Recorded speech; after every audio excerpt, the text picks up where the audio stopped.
ನಿತಿನ್ ನಬೀನ್ ಅವರಿಗೆ ಯತ್ನಾಳ್ ಪತ್ರ ಬರೆದಿದ್ದಾರೆ. ಇದು ಗೌಪ್ಯ ಮತದಾನ, ಇದನ್ನು ಯತ್ನಾಳ್ ಪಾಲಿಸಿಲ್ಲ ಅಂತ ಯತ್ನಾಳ್ ವಿರುದ್ಧ ಕಾಂಗ್ರೆಸ್ ಮುಖಂಡ ವಿಎಸ್ ಉಗ್ರಪ್ಪ ಕಿಡಿಕಾರಿದ್ದಾರೆ.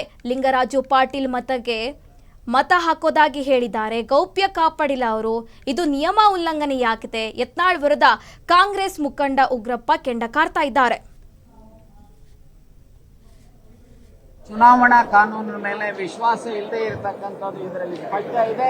ಸೊ ಇವತ್ತು ಇದನ್ನ ಅಲ್ಟಿಮೇಟ್ಲಿ ಅವರು ಸಾರಾಸಗಟಾಗಿ ರಿಜೆಕ್ಟ್ ಮಾಡಿರ್ತಕ್ಕಂಥ ಹಿನ್ನೆಲೆಯಲ್ಲಿ it is an issue which has to be adjudicated by the court. ಯಾರಾದರೂ ಸಹ ಇದನ್ನ ಪ್ರಶ್ನೆ ಮಾಡತಕ್ಕಂಥ ಸಂದರ್ಭ ಇದೆ, ಅದನ್ನ ಅಲ್ಟಿಮೇಟ್ಲಿ ಕಾಸ್ ಆಫ್ ಆಕ್ಷನ್ ಇರ್ತಕ್ಕಂಥ ಹಿನ್ನೆಲೆ ಇದೆ.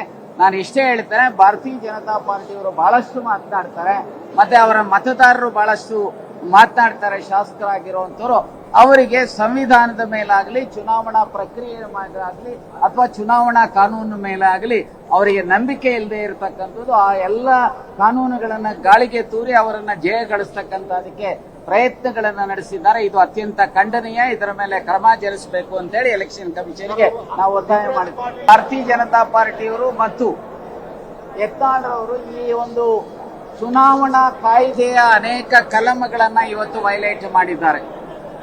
ಸೊ ಇವರಿಗೆ ಭಾರತೀಯ ಜನತಾ ಪಾರ್ಟಿಯವರು ಮತ್ತೆ ಆ ಮತದಾರರಿಗೆ ಸಂವಿಧಾನದ ಮೇಲೆ ಚುನಾವಣಾ